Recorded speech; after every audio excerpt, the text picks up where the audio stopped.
Alat dan bahan yang dibutuhkan adalah nampan, kapas, air jeruk, air AC, air hujan, biji bayam, dan pH meter. Selain itu, juga akan dibutuhkan laptop, internet, benang, penggaris, alat tulis, dan HP. Berikut ini adalah langkah kerja yang diperlukan untuk melakukan praktikum. Yang pertama, jangan lupa untuk mengukur pH dengan menggunakan pH meter yang kemudian nantinya akan digunakan sebagai data. Lakukan pengukuran terhadap pH untuk air AC, air hujan, dan air jeruk.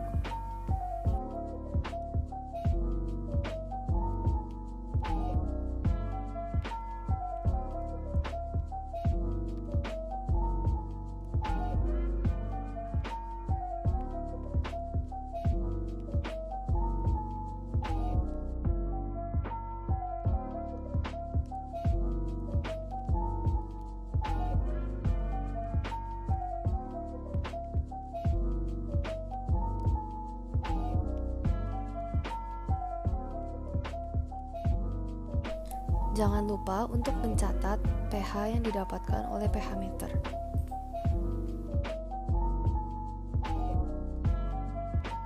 Setelah mengukur pH, langkah selanjutnya adalah untuk membasahi kapas dengan air sesuai yang diinginkan dan sesuai dengan nama pada nampan.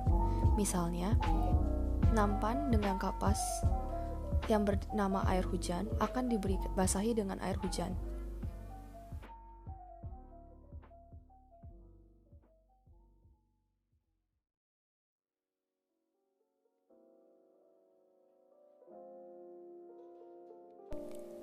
Ulangilah langkah tersebut pada media air hujan, air AC, dan air perasan jeruk hingga semua nampan yang berisi kapas dibasahi dengan media sesuai dengan namanya.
Setelah semua kapas dan nampan basah, siapkan bibit bayam dan letakkan bibit tersebut pada kapas yang sudah basah.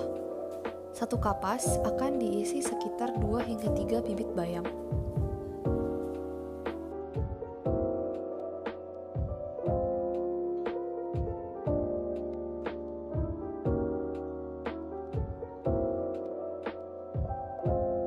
Setelah selesai meletakkan biji bayam pada masing-masing kapas, diamkan nampan di tempat yang gelap selama 3 hari. Dan jangan lupa juga untuk mengukur tinggi tanaman setiap harinya.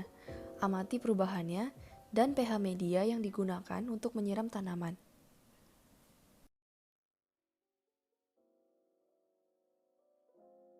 Berikut ini adalah dokumentasi dari percobaan kami. Pada hari ketiga, dapat dilihat bahwa pada air hujan dan air AC, tumbuhan sudah mulai memunculkan plantulanya, dan ini menandakan perkecambahan dapat berjalan dengan baik. Pada media air jeruk, dapat dilihat sudah mulai muncul jamur yang berwarna abu-abu, putih, dan hitam. Jamur ini dapat muncul karena air perasan jeruk berasal dari buah jeruk yang dapat membusuk pada kapas, sehingga mudah ditumbuhi jamur. Kemudian, dapat dilihat pada percobaan pertama hari keempat bahwa daun sudah mulai tumbuh.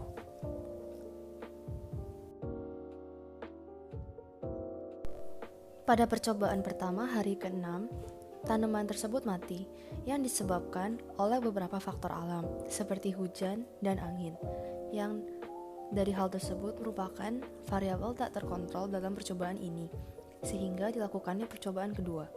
Prosedur yang dilakukan pada percobaan kedua ini sama seperti prosedur yang dilakukan pada percobaan pertama, hanya saja kapas dilubangi lebih dalam agar akar lebih kuat. Berikut ini adalah dokumentasi kami dari hasil pengulangan.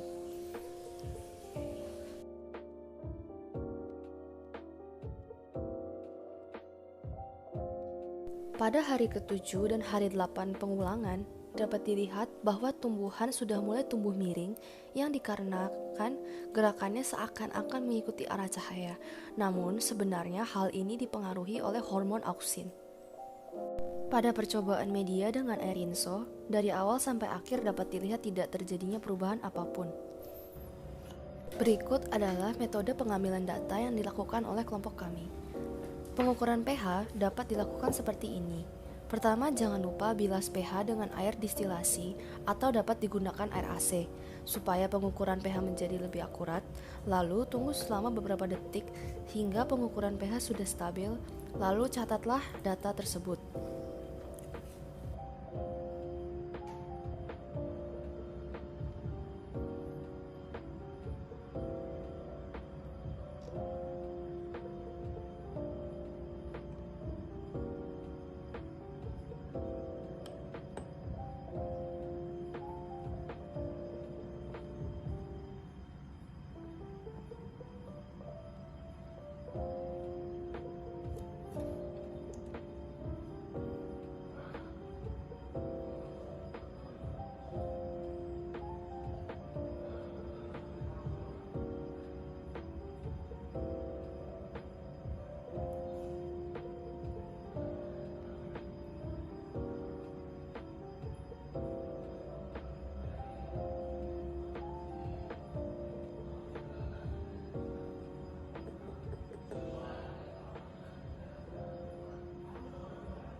Nah, seperti ini ketika angka sudah stabil, catatlah pH tersebut sebagai data yang akan diambil. Pengukuran tanaman bisa dilakukan dengan berbagai macam caranya. Di antaranya dapat menggunakan penggaris segitiga, benang atau tali, jari-jari tangan, dan tusuk gigi. Hal ini dilakukan karena tumbuhan tidak selalu tumbuh ke atas, namun bisa miring, sehingga harus digunakan bahan lain selain penggaris yang fleksibel untuk mengukur tumbuhan tersebut. Kemudian panjang benang tersebut akan diukur dengan penggaris, sehingga kita dapat mendapatkan hasil tinggi tanaman yang lebih akurat.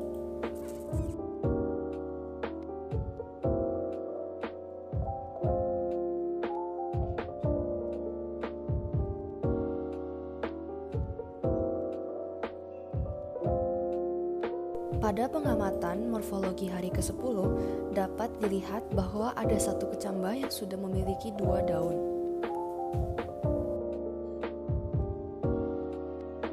Dari segi matematika, pada percobaan ini ditemukan bahwa grafik berbentuk tidak beraturan. tersusun atas garis-garis yang memiliki kemiripan dengan grafik pangkat 4 karena terdiri atas 2 bukit dan 1 lembah. Grafik yang tidak beraturan ini disebabkan oleh kecepatan yang dimiliki oleh setiap tumbuhan berbeda setiap harinya. Dari segi fisika, pada percobaan ini ditemukan bahwa kecepatan rata-rata tercepat adalah 0,6 cm pada media air AC dan kecepatan rata-rata terendah adalah 0,35 cm pada media air hujan. Sementara pada media perasan air jeruk tidak terjadi kecepatan pertumbuhan sama sekali. Dari segi biologi, pertumbuhan pada perkecambahan bayam terjadi dengan syarat utama berupa air, sehingga tumbuhan dapat mengalami proses imbibisi di mana hormon dan enzim bekerja untuk mengubah cadangan makanan dan ditransfer pada embrio untuk tumbuh atau mengeluarkan plantula. Pertumbuhan adalah perubahan yang dapat diukur dan irreversibel, alias tidak dapat kembali ke bentuk semula, dan ditemukan bahwa daun berjumlah 2 pada satu kecambah pada akhir pengamatan. Dari segi kimia, dapat dilihat bahwa salah satu hal yang berpengaruh pada perkecambahan bayam adalah pH. Dapat dilihat bahwa pH yang paling ideal pada percobaan kali ini adalah air AC. Apabila pH terlalu asam seperti air jeruk ataupun terlalu basah seperti rinso, maka tanaman tersebut tidak dapat tumbuh.